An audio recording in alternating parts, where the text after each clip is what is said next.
आता आम्ही काय कुठं चौबनाच्या वगैरे भानगडीत पडणार नाही. म्हणजे असं म्हणता येईल का की तुमचा हा व्यक्तिगत निर्णय नसून लोकांनी दिलेला निर्णय आहे? हा, शिंदे साहेबांचं शिवसेना चांगली आहे. काय शिंदे साहेबांबद्दल काय नाराजगी वगैरे? नाही साहेब, तुमचं बरोबर आहे, पण आमचं नाईलाज आहे. काय करता बघा, आता याच्याविषयी जास्त सांगत नाही. की आता तुम्ही सत्तेसाठी पक्ष बदललात असं म्हणता येईल? तरी म्हणजे कसं तो माहित आहे का, पाणी रे पाणी तेरा रंग काय जिसने मिळाले होते. ताईंची काल एक मीटिंग झाली अकोलकोट तालुक्या संदर्भात, त्यांनी मीटिंग घेतली. आता तुमच्या सोबत जे काँग्रेसचे जे कार्यकर्ते होते ते तुमच्या सोबत येणार की काँग्रेसमध्येच राहणार? त्यांनी फोनवर बोलले नाही. आलंच नाही, फोन आलाच नाही, म्हणजे काही तुमच्याशी संवाद झाला त्यांचा? नाही झाला. आता पहिल्यांदा आम्हाला काँग्रेस पक्ष सोडायची वेळ आलेली आहे. सगळ्या लोकांनी महाराष्ट्रावर चौकशी केली, कोणाकडे गेलं तर चांगला राहील.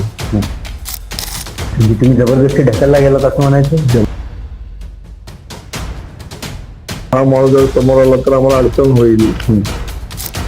तुम्ही सत्ते पक्षात जावा, मला सांगा, मला तुम्ही कुठं जावं म्हणता, काय भाजपमध्ये जावं म्हणता, का राष्ट्रवादी जावं म्हणता, का सेनेकडे जावं म्हणता. एक शिंदे साहेबांकडनं दुसऱ्या शिंदे साहेबांकडे गेलं तर काय फरक पडणार नाही. ते आता वेळ जेव्हा येईल, प्रसंग येईल, तेव्हा आपल्याला कळेल ते सत्ताधारी होते का विरोधी होते का आतले होते का बाहेरचे होते का जवळचे होते लांबचे होते. काँग्रेस पक्षाने आम्हाला भरपूर दिलं जाऊ, कशाला काय कोणतं सांगते डावलला येईल काय. आम्ही उंदून नाही का सत्तेमध्ये जाणार नाही, सत्तेचं सोबत जाणार आहे. सांगितलं नाही त्याला, सांगितलं असं तर जॉब दिले नसते त्यांनी मला, म्हणून मी त्याला सांगितलं नाही. तर त्यांच्या मनात आलं तर करतील की, न करायला काय झालं.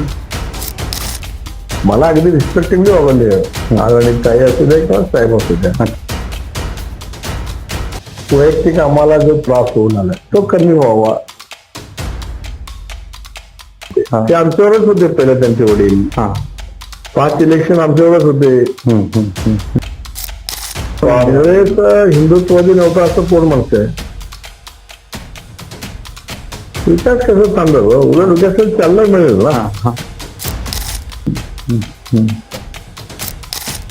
आमचं विचारसरणी एकच आहे.